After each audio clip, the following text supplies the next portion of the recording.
Continue to stay on that story out of Seabring, Florida for you this afternoon. Some breaking news that we've been following all day. We understand there was some sort of hostage situation that ended earlier today with, quote, several people down. We are still trying to determine exactly what that means. We do know that a press briefing was set to begin about 11 minutes ago, and these are live pictures, a feed of that press briefing being set up.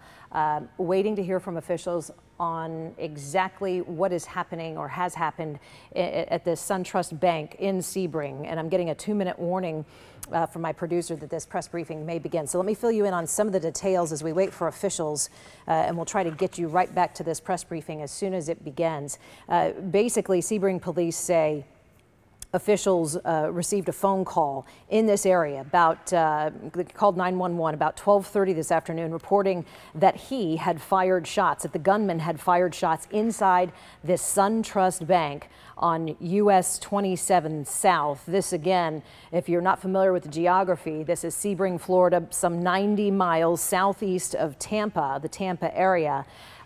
Once again, we're awaiting a press briefing, and we don't know if Governor Ron DeSantis will be involved in the press briefing, but we did receive word that he was en route to the bank, the location, the active scene that you see unfolding, because I do believe, let me confirm with my control room, these continue to be live, a live picture over the scene. Is that correct? From the control room. So you can see still a very active scene, investigators and Seabring police there on scene, and we understand the FBI en route as well. So you see somebody there at the podium on the right side of your screen testing the mics, confirming that we're, I understand, about a minute away from officials now coming out. Once again, the phone call came in around 12:30 this afternoon, and it appears Governor Ron DeSantis is speaking. Let's listen in. Highlands County and for the state of Florida.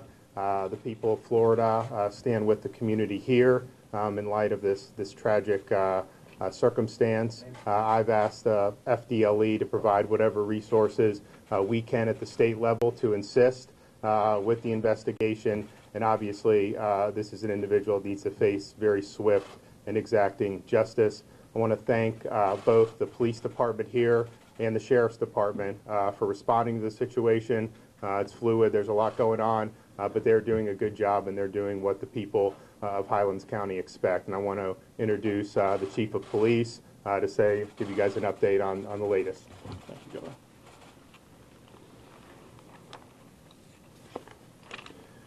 As the Governor mentioned, today's been a tragic day in our community.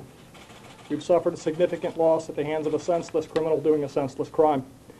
This afternoon at approximately 12:36 p.m., officers of the Seabring Police Department and the Highlands County Sheriff's Office responded to a bank located at 1901 US Highway 27 South after a subject contacted our Consolidated Dispatch Center and said that he had entered the bank and began shooting.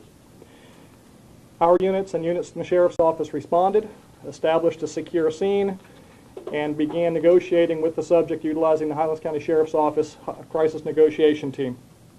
While engaged in negotiations, I ordered or asked the sheriff to send in the tactical unit or their SWAT team in an attempt to recover potential victims and take the subject into custody. After an assessment of the scene, we're sorry to learn that we have at least 5 victims, people who were senselessly murdered as a result of his act in this bank.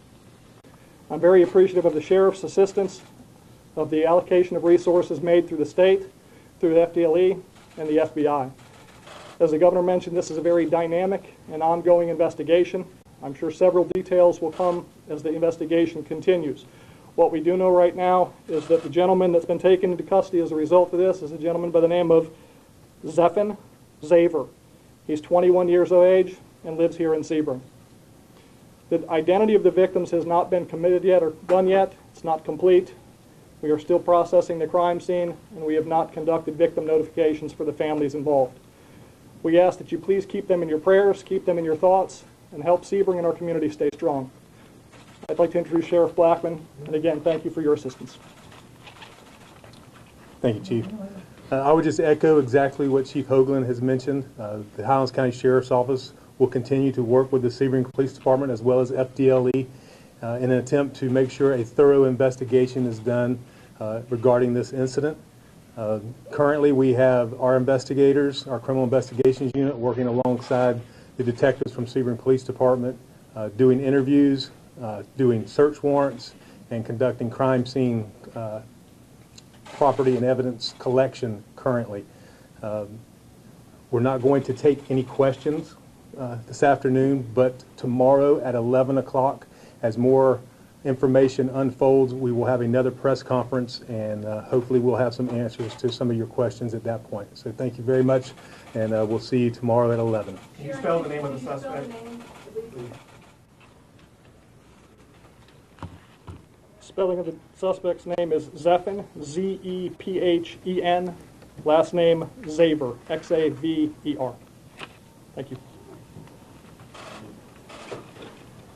So a heartbreaking update there from the Highlands Sheriff and Seabring Police Chief as well, confirming some sad news, what we've been following and what has been hinted in some reports that came out a short time ago, that there were victims in this tragedy. In Seabring this afternoon, we understand, just to recap briefly if you're just joining us, some 5 victims murdered this afternoon when a gunman walked into the SunTrust Bank in Seabring, about 90 miles south of Tampa, and started opening fire. A 911 call came in, dispatch responded with SWAT, and police responded and surrounded the scene, took that individual into custody, but not before some 5 victims were murdered there this afternoon. We are going to stay on top of this for you. We're going to have a full recap coming up on News Channel 5 at 5 o'clock tonight.